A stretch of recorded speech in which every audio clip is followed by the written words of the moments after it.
Olá, boas-vindas a mais um episódio do Alimento para a Imaginação, decodificando tendências, comportamentos e movimentos. Eu sou Antônia Moreira, eu vou fazer minha autodescrição que eu não fiz no nosso primeiro episódio, mas vivendo e relembrando, não é mesmo? Eu sou uma travesti negra de pele clara. Hoje eu estou usando um cabelo repartido ao meio, na altura dos ombros. Estou utilizando um paletó preto e uma blusa de mangas bem colada ao corpo, em estampa de onça. E um batom vermelho bem leve no meu rosto. Estou maquiada também. Estou muito feliz de estar aqui hoje, mais uma vez, um pouco mais confortável nesse papel de apresentatriz que eu estou chamando, para a gente promover uma conversa honesta, franca, divertida, com pessoas que estão promovendo mudanças em diversos locais, seja na academia, nas artes, no terceiro setor ou nas empresas. E hoje tem um gostinho a mais aqui, porque eu tô ao lado de uma pessoa que eu considero minha amiga. Pice Bruja, boas-vindas, querida. Como você está? Eu tô bem, muito obrigada por esse convite. Com certeza a gente é amiga, eu também te considero muito. Muito carinho por ti, e também muita admiração pelo seu corre. Ai, querida.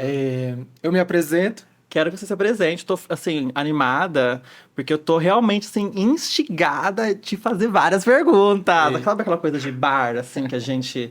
Aqui tá. Hoje é uma mesa de bar, Cadê tá? a cerveja dela? Vai vir, estou esperando um patrocinador.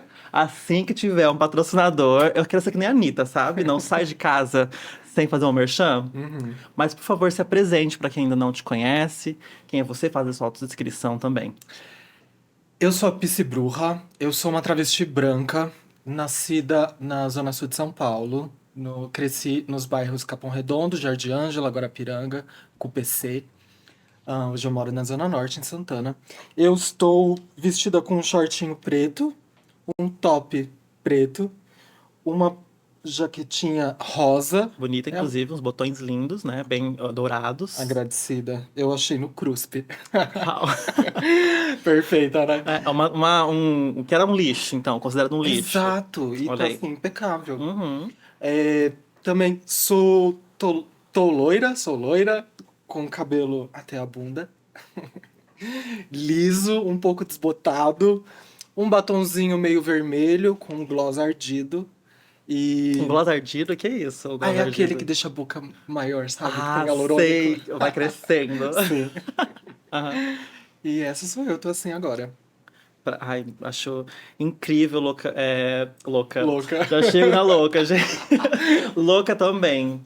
Pici, eu admiro esse trabalho já desde que a gente se conheceu por meio da Rafaela Kennedy há alguns anos. Muitas coisas, muitas águas passaram debaixo dessa ponte. Admiro muito o seu trabalho e também o da Louca de Faverens, que é uma coletividade que você vai explicar melhor quem é a Louca de Faverens, que é uma referência no ativismo HIV/AIDS, não só no Brasil, como no mundo. As coisas que você vem fazendo têm inspirado. Tô chegando aí em Nova York, outros lugares do universo. Então é uma referência pra gente também no Brasil ver que tantas coletividades produzindo arte, produzindo cultura e produzindo resistência em uma temática tão necessária.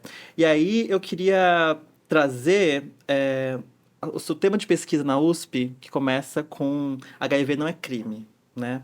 E a gente tem ainda muitos discursos que buscam trazer uma naturalização do como se a gente já tivesse superado uma epidemia de HIV/AIDS. Mas o título do seu mestrado já traz um alerta muito grande, né? Por que, né, HIV não é crime? Por que a gente precisa falar ainda sobre HIV em 2023, principalmente para quem está ouvindo esse assunto talvez pela primeira vez Uhum. e ainda não tem noção desses conceitos, né, de que todas as pessoas de alguma forma convivem com HIV, né? Então, me fala um pouco do seu trabalho, o trabalho da Louca e do que você quer dizer com esse título, né? HIV não é crime. Certo. Acho que para poder chegar aí, eu tenho que trazer um pouquinho da minha história, né? Eu vivo com HIV há 11 anos e eu já passei por processos de adoecimento, de quase morrer em decorrência da AIDS.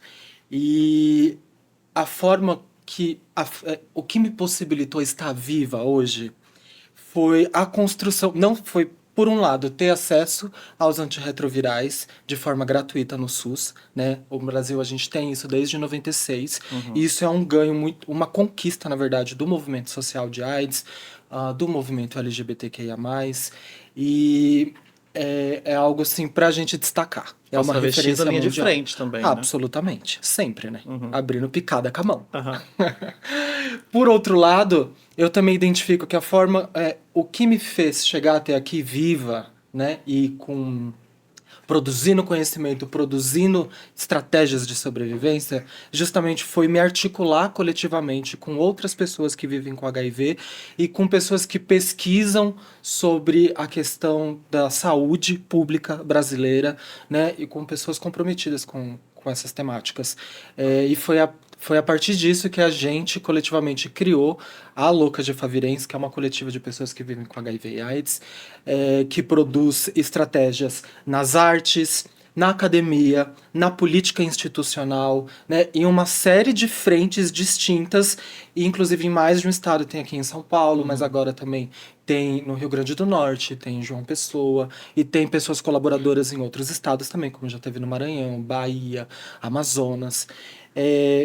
E fora do Brasil também a gente tem construído as nossas articulações. Então, isso tudo me trouxe, me recalculou a rota no mundo, né? Então eu estava seguindo um caminho e me vi com a necessidade de produzir vida para o meu corpo e para as minhas, né? Então foi a partir disso eu comecei a fazer o meu mestrado na USP, depois também assim de passar pelo Vale da Sombra da Morte, né? E aí eu consegui entrar, pulando essa parte, eu entrei na USP, fiz o mestrado, tanto para conseguir a bolsa, mas não só para conseguir uma bolsa e uma sobrevivência, né? Financeiramente falando, mas também para poder legitimar uma produção de conhecimento que a gente já vinha fazendo enquanto uma coletiva. Quanto o movimento social, né? Que já está produzindo uma tecnologia, mas que não tem ainda esse verniz da ciência. Exato. E a gente precisa também desses espaços ainda para legitimar o que a gente está produzindo. Então, e também por perceber é uma disputa narrativa, né? Então, assim, a gente sempre ficou muito desconfortável com as pessoas que estavam sendo patrocinadas para falar sobre HIV/AIDS, né? São sempre pessoas cisgêneras, pessoas brancas, retintas, que traz um discurso absolutamente romantizado sobre a epidemia que não condiz com a realidade do Brasil, quando a gente pensa em termos de acesso à saúde, como acessar a saúde, né? Como aderir a uma medicação e aderir a um cuidado. Então, você está dizendo que mesmo quando foi que anos 80, né? Começou a epidemia de HIV/AIDS, já faz... Estamos indo com 40 anos, ainda tem pessoas morrendo de AIDS no Brasil hoje. Muitas. O Brasil tem hoje mais ou menos 10 mil mortes por ano. Por ano? Em decorrência da AIDS. E assim, é muito gritante esse dado, porque tanto com o nível de avanço tecnológico, farmacológico que a gente tem hoje, tanto infecção por HIV como mortalidade por AIDS são absolutamente evitáveis. E aí a gente pode destacar que HIV e AIDS não é a mesma coisa, né? HIV é a infecção, AIDS é o processo de adoecimento. Então hoje a gente tem tecnologias como PrEP, PEP. Eu, como uma pessoa vivendo com HIV, aderindo à medicação, eu zero o vírus na corrente sanguínea, não entro em processo de adoecimento por AIDS e também não transmito o vírus. É o que a gente chama de estar indetectável, né? Então existem muitas formas de barrar essa cadeia de transmissão. E não desenvolver AIDS e não morrer em decorrência desse processo que é super violento, né? Porém, eu atendo todos os dias pessoas em adoecimento, com tuberculose, com neurotoxoplasmose, que olham pra mim e falam assim, socorro, Pisse, eu vou morrer, o que eu faço? Mas tem um perfil dessas pessoas, como que isso... Porque, assim, uma pessoa, vamos dizer, que entende pouco sobre o assunto, vai dizer que é apenas tomar o comprimido, né? Você não tá tomando os comprimidos, você tem acesso ao SUS, mas o que né, para uma pessoa que não entendeu, e eu também quero saber, né? O que leva a 10 mil pessoas morrerem de HIV/AIDS hoje no Brasil, se a gente tem um SUS com todas as suas problemáticas. Então, né, eu quero saber, assim, tem um perfil, né? Tem um processo ali que tá utilizando o HIV como uma estratégia de morte para uma determinada população ou não? Absolutamente. E assim, tem várias nuances em torno disso, né? O processo de construção da epidemia de AIDS no Ocidente, e aqui pensando no Brasil, ele cria uma noção de grupo de risco. Então coloca. Que sempre que eram homens que fazem sexo com outros homens. Isso. Homens que fazem sexo com homens, colocando gays, bissexuais, e apagando homens trans nesse processo, nessa categorização, que é uma categoria epidemiológica, isso, né? O HSH. E também colocando nas costas das travestis. Absolutamente. Né? Tanto que a gente tem na primeira década, a gente tem uma série de operações policiais de caça às travestis sob a justificativa de combate à AIDS. E, então, assim, você tem uma polícia, um Estado que está promovendo perseguição. É por isso que tem a ver com isso o título da dissertação? HIV não é crime? Também, porque a gente ainda colhe os frutos disso, né? A gente nunca superou essa noção de que AIDS é a doença do outro. A gente nunca trabalhou ela como um problema de saúde coletiva. Um problema da nossa sociedade. A gente sempre falou, isso é doença de viado, isso é doença de travesti. Então, quando a gente faz isso, a gente cria um estigma em cima dessa população. E estigma não é uma coisa abstrata. Antônio, estigma, ele é real, ele tem materialidade. É por conta do estigma que uma pessoa deixa de ir a um serviço de saúde, por exemplo. É por conta de um estigma que uma pessoa tem medo de se testar. Ela produz uma realidade, né? Quase como um discurso. Se a gente pegar uma bem Foucaultiana.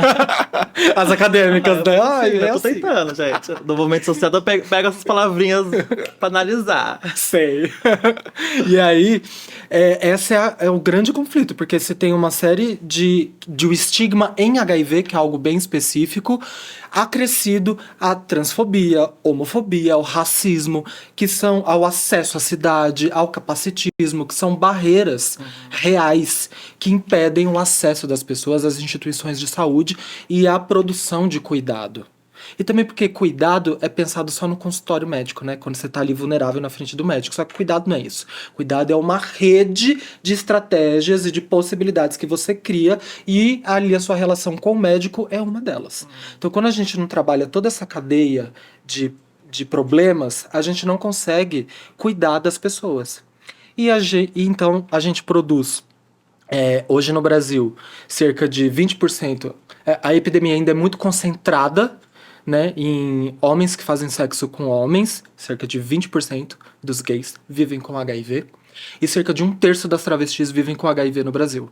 Aí as pessoas falam, nossa, então existe uma predisposição biológica? Não, existe um processo de marginalização social que nos afasta do nosso direito à saúde. Também é alimentado pelo estigma. Então o estigma ele produz essa violência contra nós, e, ao mesmo tempo, ele invisibiliza a epidemia em outros setores populacionais. Então, eu atendo mulheres cisgêneras, por exemplo, que chegam com o diagnóstico recente, e eu pergunto para elas, você já imaginou, um dia você já vislumbrou a possibilidade de viver com HIV? E o chão delas abre, né? Elas nunca pensaram sobre isso. É distante, muito distante para elas. Há um abismo, porque a preocupação das mulheres cisgêneras sempre foi com a gravidez. No máximo com o câncer de útero, né? Que vem do HPV. Então, assim, são vários problemas quando a gente cria essa noção de grupo de risco, né? E eu li eu tava pesquisando também sobre a história do combate à epidemia nos anos 90 aqui no Brasil, e eles falavam sobre como as travestis tinham sido procuradas pelo Ministério da Saúde, na época, se não me engano, para distribuição das camisinhas. Porque eles sabiam que não ia chegar nos maridos, mas elas eram como prostitutas, né, como profissionais do sexo, as responsáveis pela prevenção de todo mundo. Tipo, um grande trabalho. Tipo, não remunerado. Não é? Porque os homens de bem jamais iriam parar numa blitz do Ministério da Saúde, pegar uma camiseta e levar pra casa. Quem tinha que ter isso como responsabilidade eram os profissionais do sexo que eles buscam à noite. Exato, e isso diz muito sobre a epidemia de AIDS e a forma como nós que vivemos com HIV somos colocadas, né, em relação à prevenção. Parece que só nós somos responsáveis pela prevenção das outras pessoas. E se a AIDS foi construída, né, responsabilizando travestis e os gays, e bissexuais, então a gente também, mesmo que não viva com HIV, assume essa responsabilidade pela prevenção. Impressionante, parece que já tá escrito AIDS na sua testa. Aham. Surreal, né? Algumas pessoas resistem a esses discursos, outras pessoas vão assimilá-lo também, né? Sim, exato. Eu acho que é fazer uma leitura crítica sobre o porquê que esses processos acontecem, sabe? Uhum. Às vezes as pessoas falam, ai, o que você tá fazendo vai aumentar o estigma de que travesti e AIDS estão relacionados. Nós estamos relacionadas, de certa forma. É um problema grande da sociedade e é um problema gigantesco nosso. Só que é fazer isso de uma forma crítica. Por que que é nosso problema? Porque a gente tá numa prostituição compulsória? Porque não tem outro trabalho? Como se não fosse natural, né? Tipo assim, é isso que você falou, né? É predeterminado biologicamente. Uhum. Como que essa fosse a verdade Exato. genética, né? Tanto que o nosso acesso à saúde, por exemplo, ele se dá de duas frentes, né? Parece que a gente é só travesti, é hormônio e AIDS. A gente não tem mais nada pra resolver na nossa vida. Aham. É o ambulatório trans e o ambulatório de HIV. Você não tem uma dor de cabeça, faz o teste de HIV. Entende? Nossa, É um entendi. problema que vai demorar muitas décadas, eu acho, pra gente conseguir resolver isso. Sim. E você comentou sobre o estigma, né? Então a pessoa não consegue chegar até o serviço de saúde, por exemplo. Mas que existem outras estratégias, né? Que não é só você chegar lá no médico e confessar a sua vida pra ele. Então tem um caminho aí que eu, pelo que eu acompanho do seu trabalho, que eu já vi essa coisa das curas não médicas, né? E a Louca tem um trabalho na arte muito grande, né? Você pode falar um pouco do que vocês estão pensando nessa intersecção entre ciência, arte, e o que vocês querem com isso, né? Em última análise. Por que utilizar um veículo como expressão artística para falar de um problema, de uma situação que acontece na saúde pública, por exemplo? Uhum. É, a arte, ela é uma possibilidade de criação de mundo, né? Uhum. Então a gente enxerga na arte a nossa transformação social. Tanto para. Porque assim, dentro do capitalismo você tem racismo, por exemplo, a transfobia que vão te impedir de acessar o mercado de trabalho formal. Ou de ter uma qualidade de vida, uma condição de vida. Com as artes também tem, né? Artista no Brasil se lasca. A gente sabe Difícil. disso. Aham. É difícil, né? Mas é uma possibilidade, e a arte ainda, pensando a arte ainda nesse local de transformação social, né? Porque difícil conseguir fazer uma arte que não seja política, né? Talvez se for uma branca maluca, você Apela consegue. pro abstrato. É, uma coisa assim mais etérea. Aham. Que é que tem quem pode falar de abstrato, quem precisa ser. Lutar pra viver, né? Aham. Exatamente. Então, assim, a arte, ela sempre foi uma ferramenta pra gente conseguir sobreviver e com qualidade e buscar a nossa qualidade de vida, sabe? Eu fiz parte de quando eu trabalhei no Hospital das Clínicas e lá, enquanto educador Aqui de São Paulo. aqui de São Paulo, da Faculdade de Medicina da USP. E lá, enquanto educadora comunitária, eu fiz parte de um consórcio de pesquisas de cura para o HIV chamado HOPE, que busca encontrar a cura para o HIV através da engenharia genética. Então você vai, acha o esconderijo do HIV no corpo e tenta bloquear ele com uma medicação e depois retirar ele do material genético humano. Sofisticadíssimo. Uau, mas está Tá em estudo. Em estudo. Mas já se consegue achar o vírus. Como eu tava no Gladstone Institute, que é um laboratório, aí a gente já olha com umas luzes específicas e já consegue identificar algumas Onde ele tá células. escondido, porque ele fica escondido no nosso corpo. O medicamento faz com que ele não se multiplique, né? E Sim. você desenvolva a AIDS, mas ele fica escondidinho lá. Fica escondido, aí ele vai, bum, joga um vírus no sangue, aí o remédio impede que ele se replique, então fica tudo bem, entendeu? Você não adoece e não transmite. Esses são os pontos-chave. E aí existe esse consórcio de pesquisa de cura. Aí eu apresentei vários trabalhos que a gente tem desenvolvido aqui, né? E eu tava tentando trazer uma outra perspectiva para eles. E que foi muito bem aceita lá fora. Que era a seguinte: ok, gente, queremos a cura para HIV, muito bem, né? Antes tarde do que nunca. Acho que vem no mínimo como uma reparação histórica. Mas a cura não é só biomédica. Porque a gente precisa pensar processos de cura. E aí eu falei, a arte ela é esse instrumento pra gente pensar, né? Ela pode ser uma ferramenta. E a gente tem vários coletivos, como a Louca de Faverense. Então eu propus a eles essa residência artística pra gente pensar formas de superação do do estigma em HIV e AIDS que se alimenta do racismo, da transfobia, né, de todas as violências estruturais e institucionais. E chamei eles para um compromisso, sabe, de transformar as instituições deles. Foi um choque, óbvio, mas aceito, assim, Isso nos sabe? Estados Unidos? Lá na Califórnia, em São Francisco. Aham. Que é um grande polo de produção tecnológica e de conhecimento em HIV e AIDS, né? Ah, só que é muito difícil disputar esse lugar dentro de um ambiente conservador como a Faculdade de Medicina da USP. Com cheio de homens e mulheres cisgêneras brancas que não consegue validar a produção de conhecimento comunitária. Que não consegue validar um corpo negro e um corpo trans travesti produzindo conhecimento. É impensável isso para essas pessoas. Eles ainda enxergam isso como uma ameaça. Então, o que Ao poder estabelecido deles. Exato, só que é um absurdo, assim. E o que a gente enxerga nesses processos, geralmente são pessoas que não nos conhecem, mas que produzem currículo a partir das nossas trajetórias. E dinheiro. Deixa eu ver se eu entendi aqui. Então você tá propondo esse caminho. O que você tá querendo dizer também se a gente encontrar, mesmo que a gente encontre a cura, que a roupa encontre a cura, pessoas vão continuar morrendo de AIDS se a gente não superar esse estigma, é isso? Exato. A gente, como eu falei pra você, a gente tem hoje infecção por HIV e mortalidade por AIDS são evitáveis. E quando a gente tiver a cura não vai ser a mesma coisa? Tipo, tem PrEP. Quem acessa PrEP? Então, As gay branca do centro. Então você tá afirmando que hoje os investimentos globais para a superação do HIV estão apenas numa solução, que é a medicamentosa, vamos dizer assim.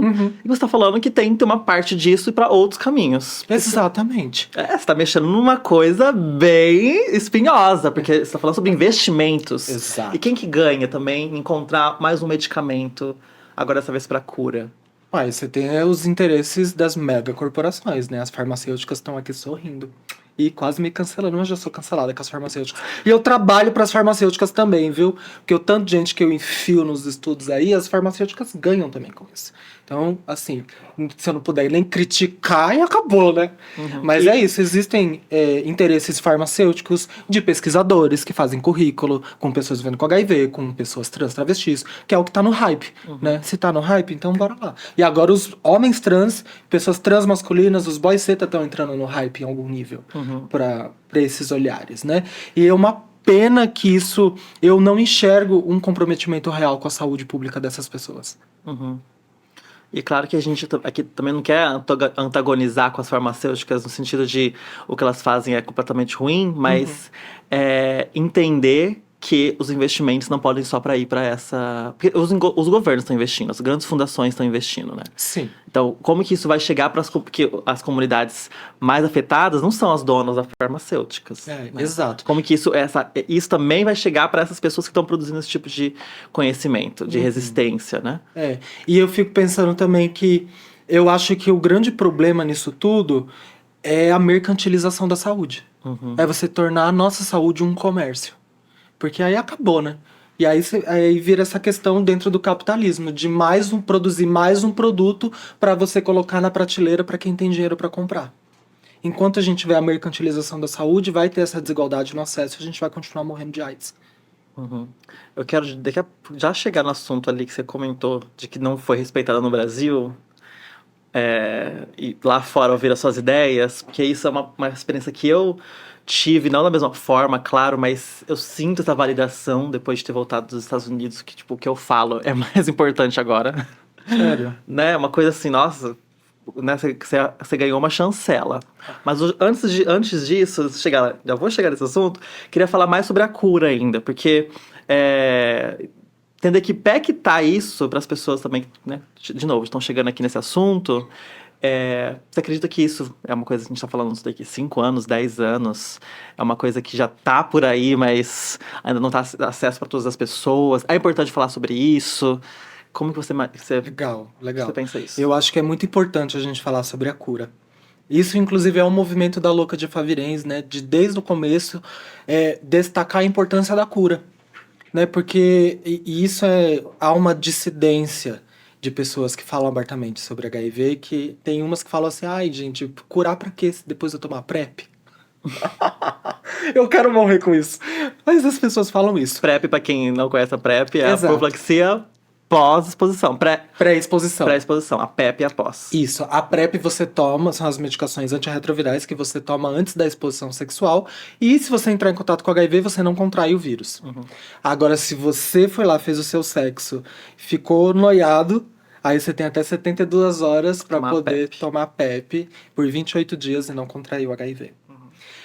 Isso posto, né, a gente sempre destacou a importância da cura enquanto uma reparação histórica e inclusive como uma necessidade que eu venho entendendo, porque com o avanço das pesquisas em HIV/AIDS a gente tem entendido que a indetectabilidade ela não é suficiente, né? Tanto por tudo, né, pelo estigma em HIV/AIDS que a gente tem que conviver diariamente nas nossas relações, como pela questão da adesão medicamentosa aos antirretrovirais, de tomar todo dia o remédio. Eu queria muito um injetável, por enquanto não tem, e eu tenho que ficar lembrando. É difícil estar viva, viu? Eu vou falar pra Que você. esforço.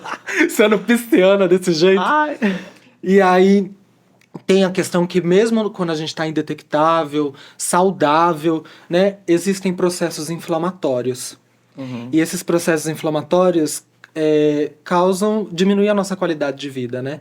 E também geram um envelhecimento precoce dos órgãos. Então, assim, existem coisas que a gente está começando a descobrir agora que colocam em xeque que a indetectabilidade já é o suficiente, entendeu? Não é... Porque eu sinto que, assim, a gente tem que sair desse cala-boca do remédio.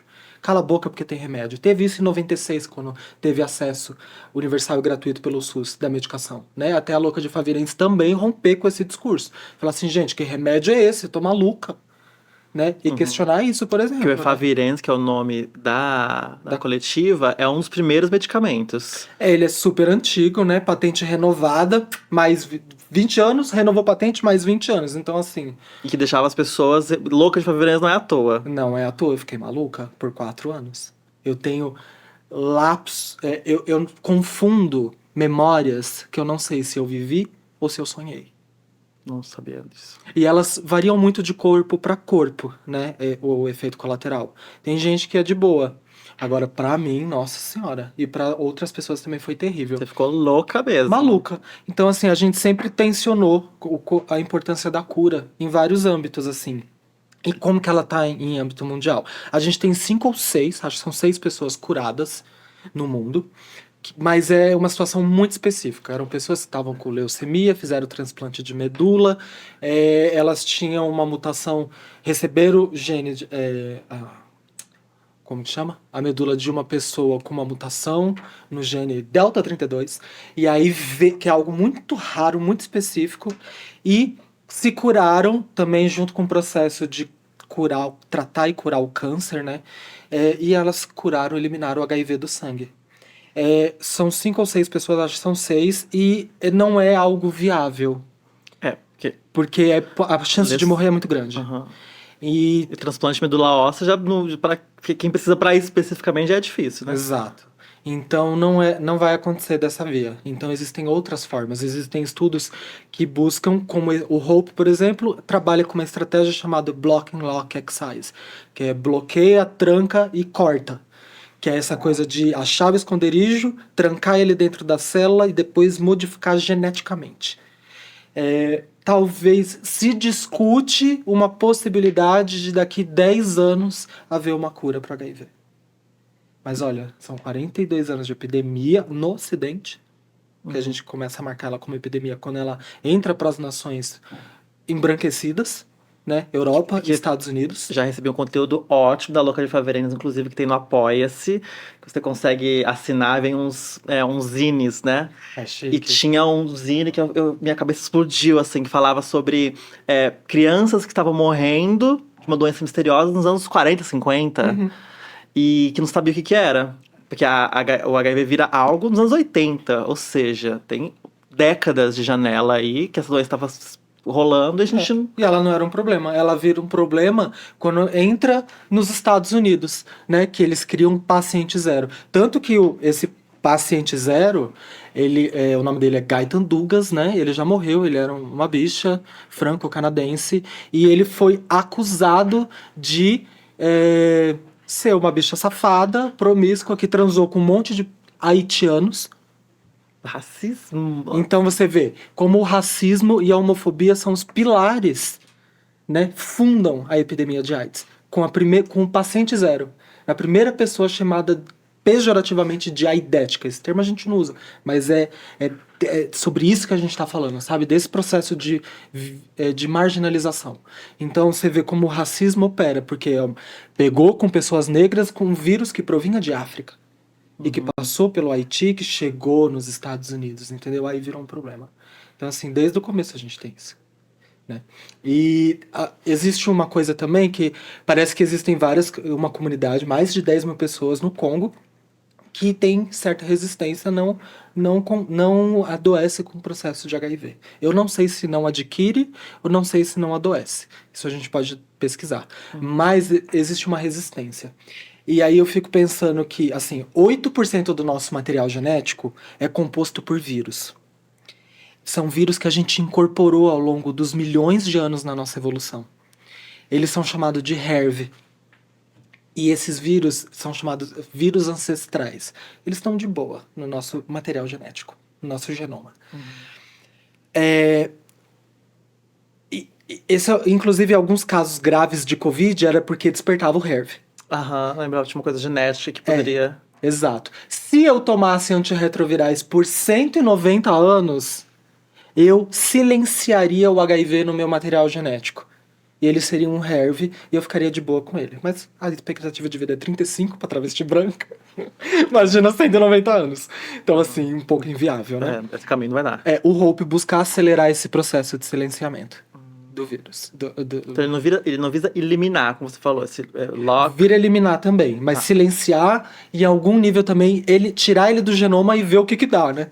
Porque mexer no seu material genético, tem que ver se vai sair um rabo daí depois, né? O que vai aparecer? Então é uma coisa que está sendo estudada também. Uau.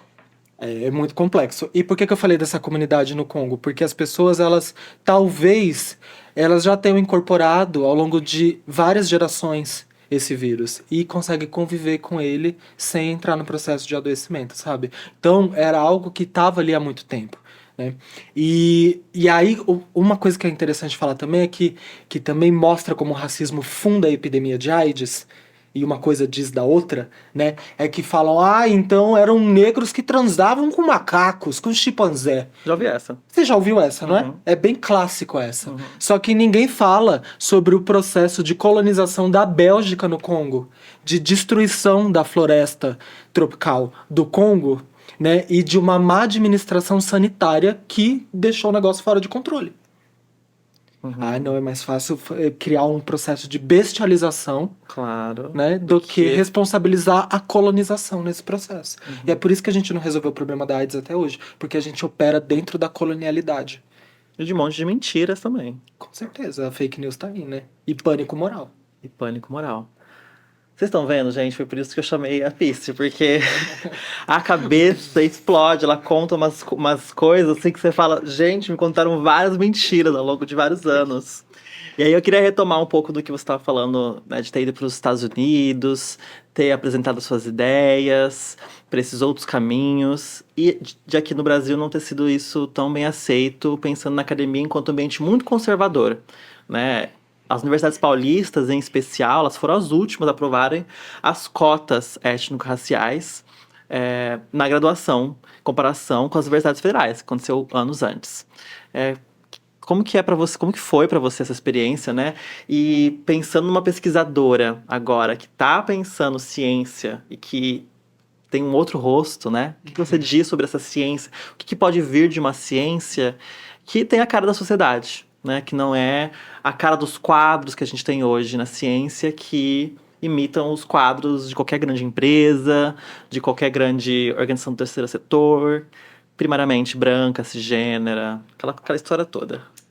Quando você entra na faculdade de medicina da USP, uma faculdade bonita de mármore, tem um crucifixo, um Jesus na entrada, assim, bem grande, né? Umas flores do lado, assim, e dos corredores tem quadros e mais quadros de homens brancos. Um mais branco do que o outro e um atrás do outro, assim, por décadas, que foram colocando. E assim, a produção científica é esse tipo de produção científica validada, legitimada nesses espaços de poder, sempre foi feita majoritariamente por homens, né? Todos brancos. Isso, grande parte. E muitas vezes também roubando, não estou dizendo especificamente da medicina da USP, mas um processo maior, roubando epistemologias, né, negras, indígenas. Esse é o processo da A própria colonização medicina também, fez né? isso com as parteiras, com os saberes indígenas de saúde, né, de cuidado. Exato. Se a gente for pensar a caça às bruxas, por exemplo, o que é a caça às bruxas? É a caça ao corpo feminino.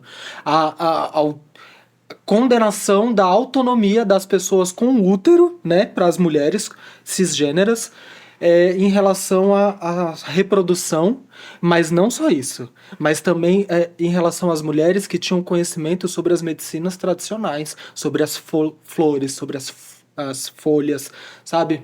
Sobre outros processos de cura, que foi feito um epistemicídio, você se matou essas pessoas. Eu não sei se eu diria epistemicídio, se matar esse conhecimento, porque esse conhecimento foi pego, né? Você matou uma parte, outra parte.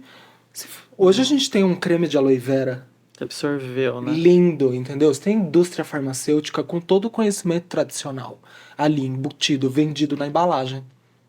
Então, assim, eu acho que uma coisa diz muito da outra, né? E a questão da produção científica, por muito tempo, sempre foi uma ciência positivista, né? Uma ciência neutra, assim, uma coisa... Não, eu sou um pesquisador, eu sou neutro, entendeu? Tipo, como assim?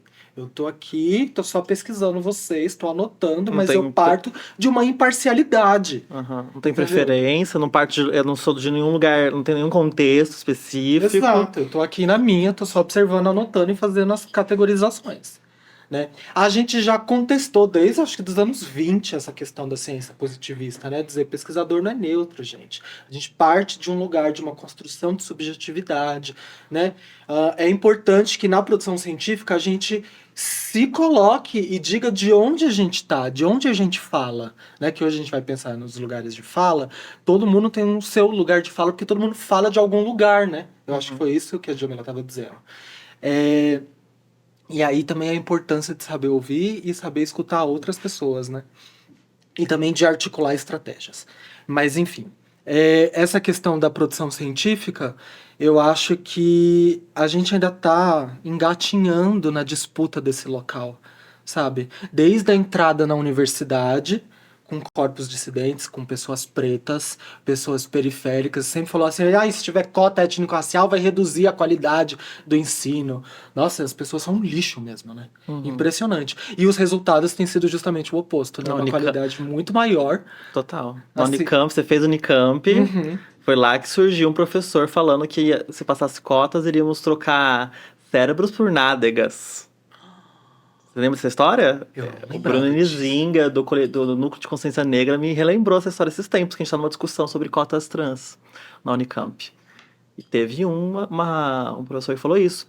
Quando eu cheguei na PUC de Campinas, eu encontrei um jornal de 2005 que falava sobre o ProUni, que estava adicionando cotas. E o grande debate, o artigo de opinião, assim, ouvindo várias opiniões, era se os alunos cotistas iriam conseguir pegar o ritmo da PUC. Que, gente, nem é tudo isso. Ah!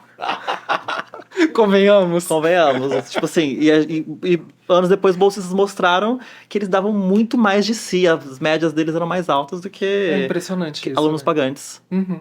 É porque eles ainda não entenderam que pessoas pretas, pessoas trans, travestis. A gente entrega muita excelência, né? E assim, é porque a gente tem que trabalhar 10 vezes mais para ter algum tipo de legitimidade. E isso, porra, é exaustivo, cansativo, né? Isso existe na produção científica a rodo, assim. A gente sempre. Eu, dentro desses espaços, nossa, eu tenho que ficar ainda mais com médico. Você imagina uma pessoa das ciências humanas ter que disputar lugar com médico, uma travesti ter que disputar lugar com pessoa cis, eu ia falar com gente. Ela não é gente, né? Ela é um monstro. Mas esse local Quero discutir com coloca a animais. gente, sabe? É inferno. Mas é. Então, assim. A gente ainda está engatinhando muito em disputar essa produção científica, em validar o nosso conhecimento. E não só, tem uma coisa que é interessante também, que eu acho que foi por isso que eu fui demitida da medicina da USP. Teve essa tour. Porque assim, eu fui pro Canadá em julho. E aí eu fui para uma conferência chamada Connected Communities. Comunidades conectadas. E lá existe um processo de genocídio lasca... Pode falar palavrão aqui, não? Pode? Teve um processo fudido de genocídio indígena. Inclusive, eles têm um dia da reconciliação. Ah, realmente, Né? rolou no Canadá. Tinha aquelas escolas, né? Isso! Na verdade, eu não sei nem o que dizer, não era uma escola, É um mas internato. que encontraram vários ossos de crianças indígenas enterradas. Mais de 150 mil. Tipo, é surreal. E eles faziam um processo de assimilação cultural. Te retirava da família, enfiava tudo nesse internato, misturavam, tipo Várias o navio etnias. negreiro, Aham. de misturar várias nações, sabe? Eles faziam isso pra se perder culturalmente e não se comunicar. E aí descobriram mais de 150 mil valas, assim, nesses lugares. Aí eles têm agora o Dia da Reconciliação e tem um movimento muito forte no Canadá de pensar processos de reparação histórica. Então, essa conferência foi muito sobre isso. E, inclusive, de pensar a produção científica comprometida com a comunidade. E de pensar a comunidade enquanto espaços de produção legítima de conhecimento. Quando eu me deparei com isso, eu falei, nossa, eu não tô louca, não tô sozinha, né, nesse processo. O que a gente tá fazendo na Louca também é muito sobre isso. Tem outras loucas por aí. Exato, tem muita louca por aí. Aham. E aí eu cheguei animada, eu falei, nossa, eu vou fazer esse projeto. Fiz um projeto bonito com Lili. A gente sentou e escreveu assim 20 páginas, traduziu pro inglês bem bonito. Lili Ferreira de Louca de Faverense também, ativista fudido. Eu acho que assim, ó, o Lili Nascimento, ele Eu falei Ferreira? é Ferreira também. Também. Nascimento, é. O Lili, ele é a minha, junto com a Carolina Yara, que é deputada, são as minhas grandes referências para pensar HIV e AIDS e para pensar a vida mesmo assim, sabe? Eu aprendi muita coisa construindo junto com essas pessoas. Então, assim, são pessoas assim muito chiques que eu tenho muito respeito. Uhum. E aí a gente escreveu uma residência artística para pensar processos de cura para o HIV. E aí a gente falou assim, nossa, vai ser bafo, né? E a gente convidou o ateliê Transmoras para pensar isso junto com a gente, porque não é a primeira vez que isso acontece, a gente já fez a polinização antes, que é essa residência artística, né? Sim, que eu tive a honra de participar como uma das polinizadoras. Eu também fui polinizadora. Né? Fomos, uma honra, só gente babada, chamar Sal, que nossa, só gente... É verdade. Pepe. Nossa, quando eu vi o nome no meio daquelas ali, eu falei, gente, são grande. doidas mesmo. É. E vale a pena conhecer, gente. Entra no Instagram da Louca, vai buscar, entendeu? Porque é chique. E aí a gente construiu uma residência para pensar, ia convidar pesquisadores do Hope, né, para fazer essa ponte entre pesquisa científica também, essas estratégias de cura, comunidade, mas numa via de mão dupla, porque eles iam ensinar as estratégias que eles estão produzindo e a gente ensinar as estratégias de vida que a gente tem produzido a partir da condição que o mundo colocou a gente, que é fundamental para pensar a epidemia de AIDS e processos de cura. Uhum. E a gente entregou isso para ONU, em Genebra, foi aprovado em 2 dias. Financiamento aprovado, assim, ó, pá, toma, é seu. E aí eu entreguei na Faculdade de Medicina da USP, propus falei assim, gente, olha que chique, Louca de Favirense, Ateliê Transmoras, ONU, Lakehead University, porque tinha o financiamento da Universidade Canadense, e Hope, né? E Faculdade de Medicina da USP. Só as maiores, tô dando uma oportunidade, USP. Tô dando Vamos uma lá. oportunidade. E aí o que eu fiz? Porque eu passei muita transfobia nesse lugar. Isso não é segredo pra ninguém.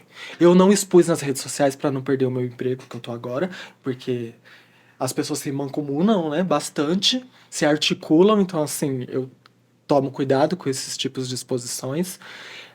Mas alguma coisa tem que sair pra algum lugar, entendeu?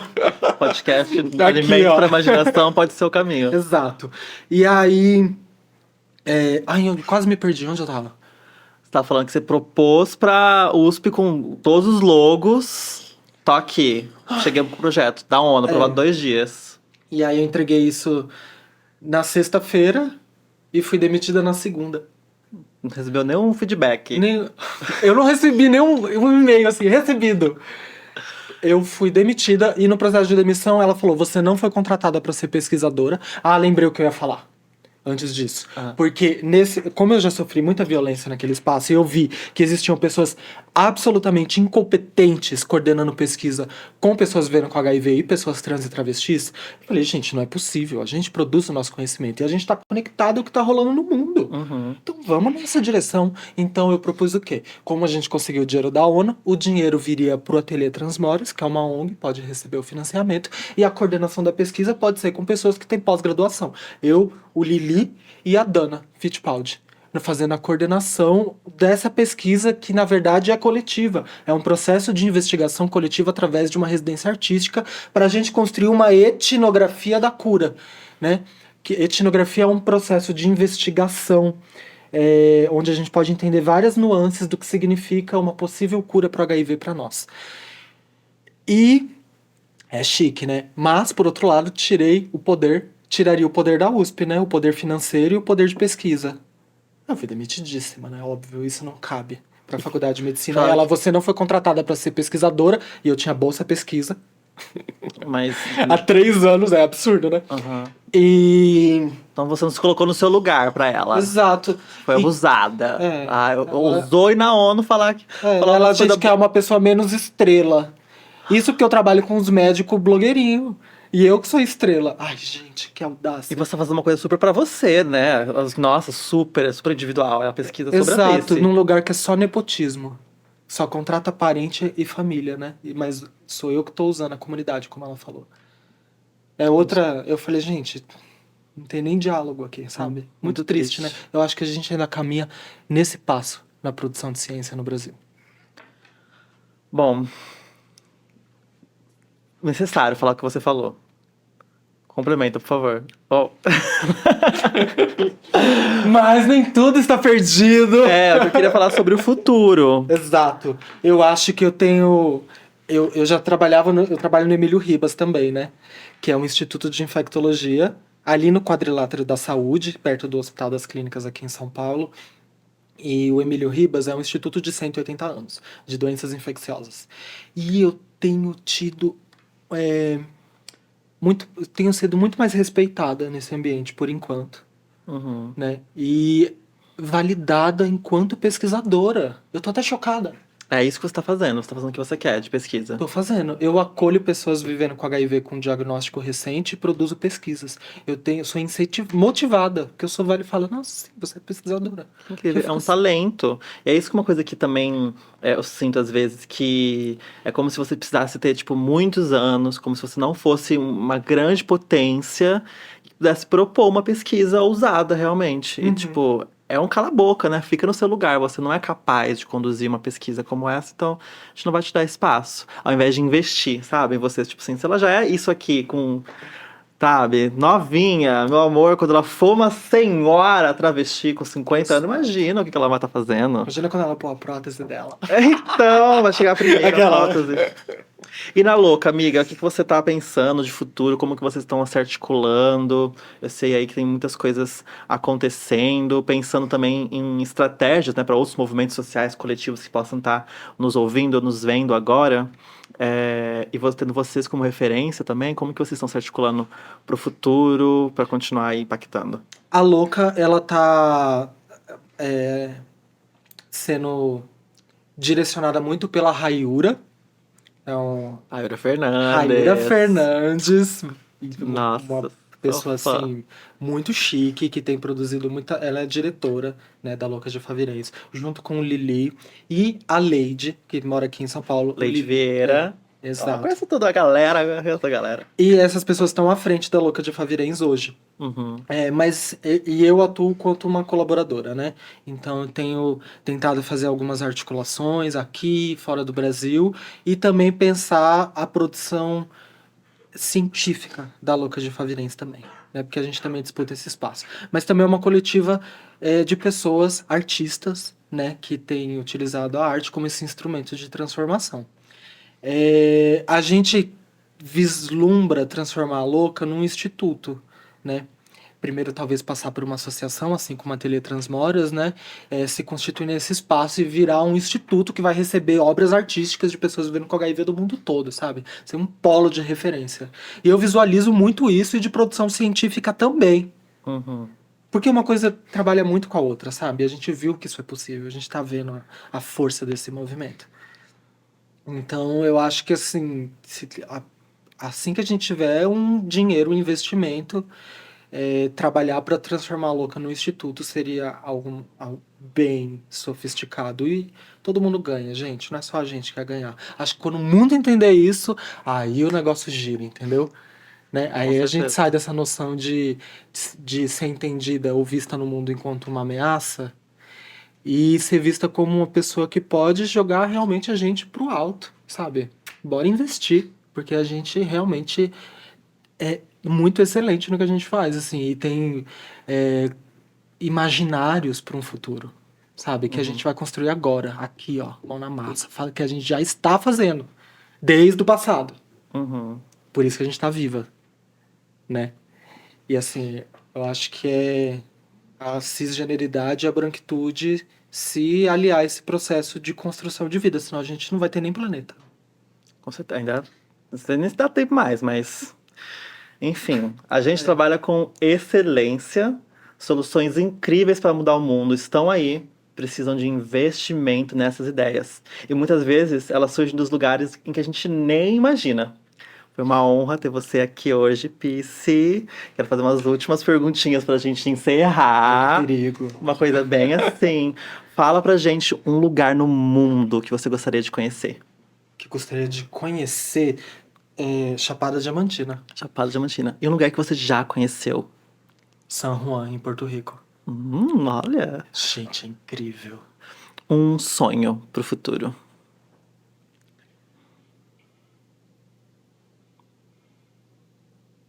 Um sonho. Não precisa que a gente, eu e as minhas, não precisemos ficar negociando a nossa humanidade, Uhum. sabe? Que as coisas sejam mais fáceis e mais brilhantes. Um medo. Morrer de AIDS. A Pisci lá de Barão Geraldo, estudando antropologia. Antropologia, né? Ciências sociais, política. Ciências sociais na Unicamp era.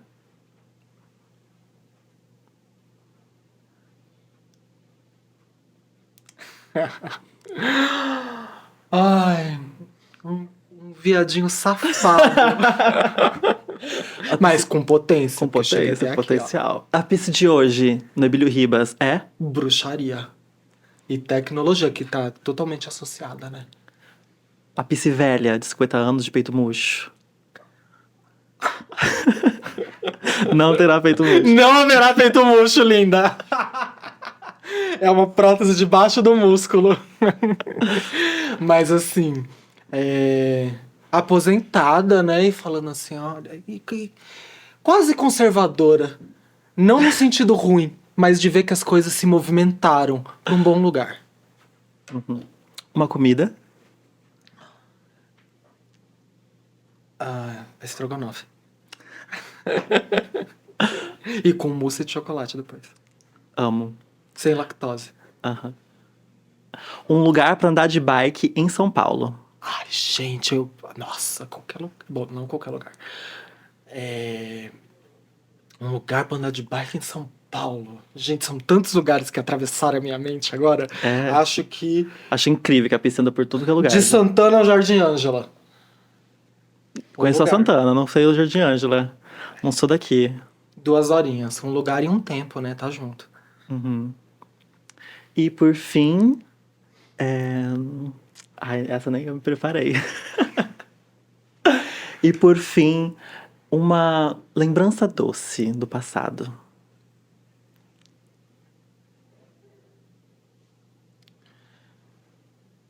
Quando eu e o Lili, a gente colocava fogo nas nossas dores e debochava horrores sobre todos os nossos atravessamentos e violências e a AIDS no nosso corpo. E a gente ria e transmutava isso. Numa grande chama azul. Pisci, muito obrigada.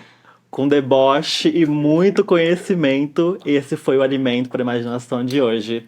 Com vocês, Pisci Bruja. Obrigada, querida. Agradecidíssima. Você é muito chique, suas perguntas são muito sofisticadas. Trabalhamos com excelência, não é mesmo? Até a próxima. Beijinho.